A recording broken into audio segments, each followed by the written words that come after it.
Good morning. We're starting today on chapter 1 in the biology textbook that is entitled Living Creature. Uh, we got to ask the question, what is living? And there's a fair amount of agreement as to what that means. The living creatures require food, they have to have some sort of nourishment. They can reproduce, they can have children or other things like them. Plants can reproduce. They have some sort of motion. They have the ability to move, sometimes a lot, sometimes not very much. And all living creatures will die at some point. Now we need to keep in mind that everything is made of atoms. I'm a chemist, so that's where I'm going to come from. But atoms put together don't have that little spark of something that a living creation would have. There is just something that is missing from just chemicals that living creatures have. And so they have this special spark or essence, whatever you want to call it, that makes them alive. All of these critters here on the picture are living beings. The trees, frogs, spiders, bacteria. The bacteria are very, very, very small, and you go up in size to very, very large trees. Well, what makes each one different? And this is a question that scientists have asked for a long time as they try to organize information about life. Now, getting organized is important. If you went to my daughter is a librarian, my younger daughter, so I know a little bit about this sort of thing.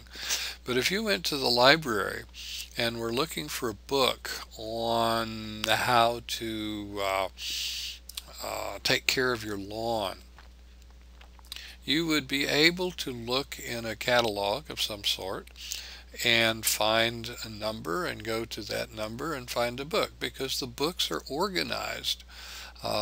Nonfiction books are organized by topic. Fiction books generally organized by the last name of the author. But there is some sort of organization so that you can find the book that you're looking for. Is this your room?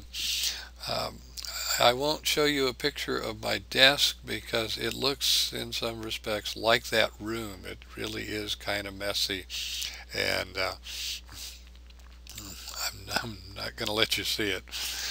But rooms need to be organized. You all have probably had the experience more than once of get your room cleaned up. The clothes need to be where they are, the toys need to be where they are, the books, everything else needs to be where they are so things will be organized.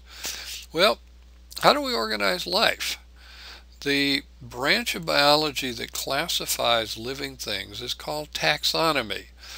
And the term is used in a lot of different venues, not just biology, but taxonomy is that branch of biology that says this is a fish, this is a worm, this is a whatever, and organizes all of the information about living creatures.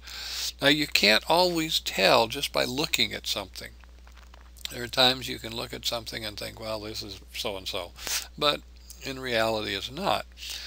So you need to have organized rules for sorting out life. People need to get together and say, we agree that we're going to call frogs something that has these characteristics.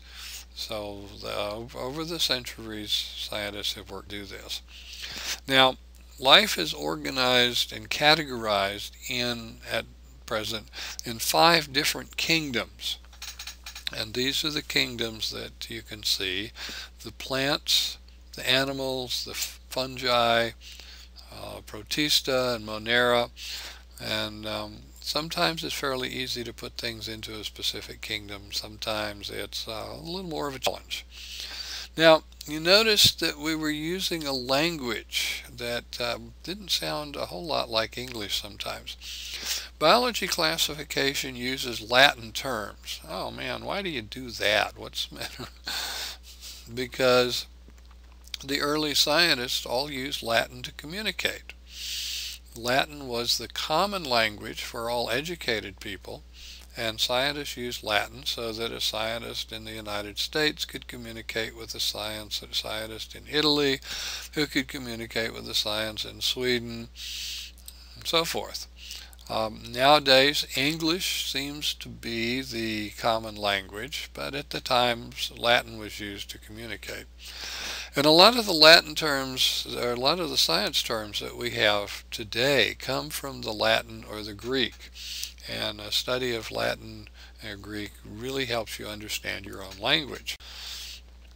Okay, here is the kingdom Animalia. Now you'll notice that there are dogs and butterflies and little snails and bumblebees and birds and people.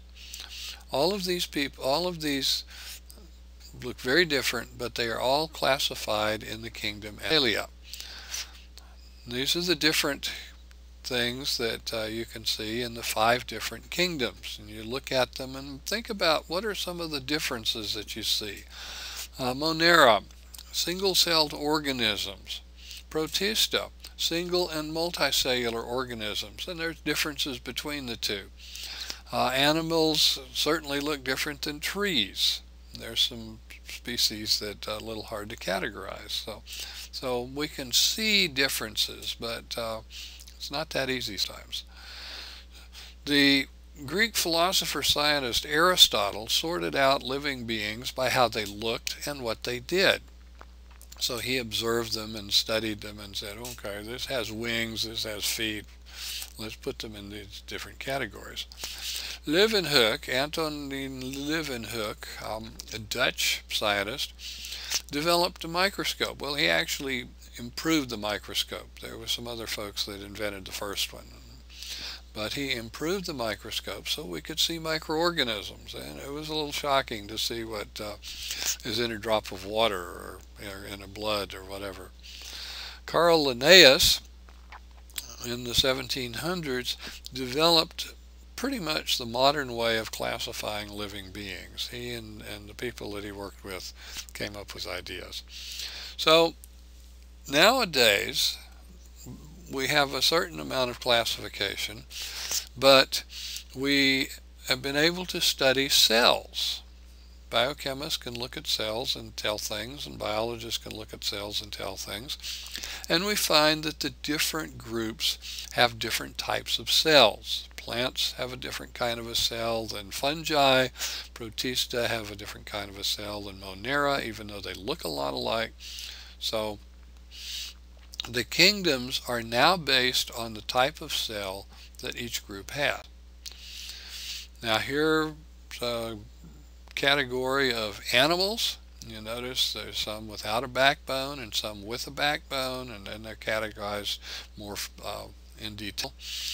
All of these are in the kingdom Animalia, but you can see there are a lot of differences. Some have 4 legs. Some have 2, some have wings, some don't. Some swim underwater, some live on the ground. Snakes don't have any legs at all. Now we can classify Animalia by such things as, do they have backbones? Some don't, some do. Do they lay eggs? Some do, some don't. Do they live on water or on land or both? Fish live in the water. We live on land. There are amphibious creatures that can survive pretty well in both environments. Do they eat meat? Some animals don't eat meat, others do. I like a good steak or a hamburger every once in a while. And there are other questions that you can ask, but you ask these questions in order to do taxonomy, in order to classify the animals. For example, here are some examples of the phylum Chordata. Notice that the shaded areas are all animals, but the ones in color are animals that have backbone. And then we shrink it down further, the class Mammalia. All of these nurse their young. So we have categories. This is a way of categorizing things. We get down to the order Carnivora, and we can break them out even further into different kinds of categorization. So by following the rules of taxonomy, we can make classifications. So that's where we are today. And if you need to listen to this again, you certainly can. On Tuesday, we'll be talking about some of the history behind these discoveries and some of the approaches that are taken that help us figure out what things are and why they are and what they do and how to organize them. So thanks a lot for coming, and I will talk to you later.